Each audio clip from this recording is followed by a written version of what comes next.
the Niners can theoretically trade Jimmy Garoppolo straight up for Stephon Gilmore, who is, frankly, better than Jason Verrett.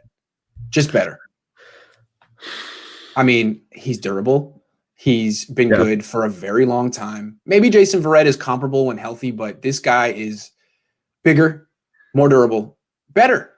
Yeah. But he's also 30, and he's going to be 31 next year, I think, and he'll be a free agent the year after that. So you're basically trading Jimmy for a 1-year rental. Still, this solves the cornerback problem. Right. If you lose Jason Verrett, and he can definitely cover DeAndre Hopkins, probably DK Metcalf as well. Do you think this is the way to go? No, I would rather keep Jason Verrett. Maybe because I'm a homer. I don't know. I guess I'm not a homer, but I'm a homer, and like I root for Jason Verrett. We all know what he can do. He's a great locker room guy. Trading Fairfield, baby. Huh? Yeah. Fairfield, baby. There you go. Yeah. That's what I'm talking about. He's a Bay Area guy. That's right. So when you trade a guy, trade Jimmy Garoppolo for Stephon Gilmore, who's playing in the last year of his contract, who signed a 5-year, $65 million contract, and you don't know if you're going to return, if he's going to return the following year. So now you're mortgaging your future for a half-year or 1-year rental player, like you did with Trent Williams, and the year before that you did with Emmanuel Sanders, who's now a free agent. But we're going to talk about him in a minute. I'm writing that down right now. What are you doing, bro? Like, come on, man. Like, really, let's think logically about it. Unless it's a sign and trade, and even then, so I would rather keep Jason Verrett over Stephon Gilmore because, again, you make great points. We know what we're getting with Jason Verrett. We don't know what we're getting with Stephon Gilmore. Yeah, plus, theoretically, you could get Jason Verrett on like a 3-year deal where you're protected, not that much guaranteed money, conditions, incentives, yada, yada, yada. You're trading for Gilmore, and you're losing him theoretically after a year.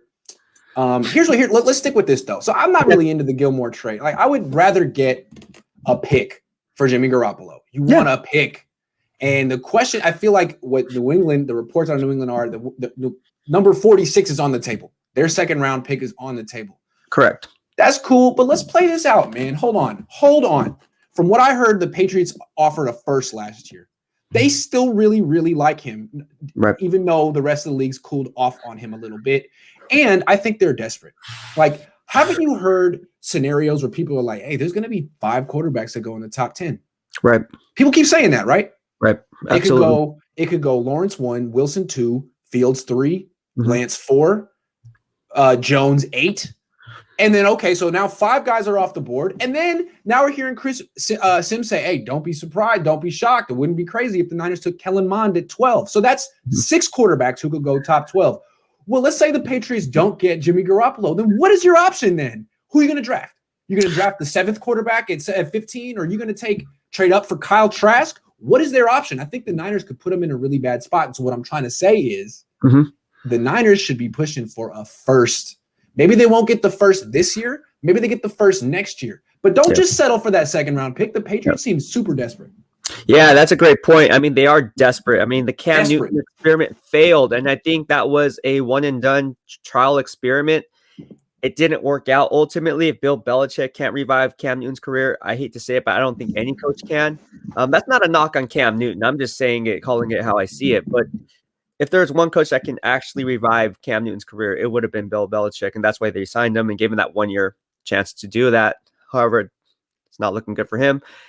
Yeah, they're desperate. And so you hit it on the nail. If what you're saying is true, and I think you wouldn't be lying. So if the first round pick was in play last year, it was a rumor around. That's what I heard. Yes. Yeah, but some rumors are there for a reason, right? I mean, people think we just say stuff or report stuff. No, we hear stuff. That's what we're hearing, right? Okay. So it's kind of like, so when you say first round pick, why not? You make a great point. I say go after it, because if anything, even if it was a first round pick this year, now you're getting 12 and 15, and now you have the ability to move however you want to do it. Hey, you like Jimmy Garoppolo? Give us 15. We want 15 because honestly, look, the way I look at them is they either want Jimmy or Josh McDaniel's been very into like quarterbacks who can move. Right. They signed Cam Newton. He drafted Tim Tebow in Denver. He's into that. Yeah. And I think they might like Kellen Mond too, because they have a short passing game. Kellen Mond's real precise on the stuff over the middle, and he can move. So, I mean, if you take him off the board and he's not available for the Patriots, then what is your play? Who do you really want at 15 more than Jimmy Garoppolo? Give us 15 right now. I think they should. Maybe that's why the Niners haven't done it yet. Like, don't just settle for the second round pick. They are desperate and they have no plan B. There's no quarterback unless they really like Kyle Trask and want to start him day one. Mm-hmm. I don't know if they want to do that. Right. I mean, you make great points, man. So, yeah, we'll just have to see how that one plays out. Because again, Jimmy Garoppolo trade rumors are not dying down, bro. They're just not dying down.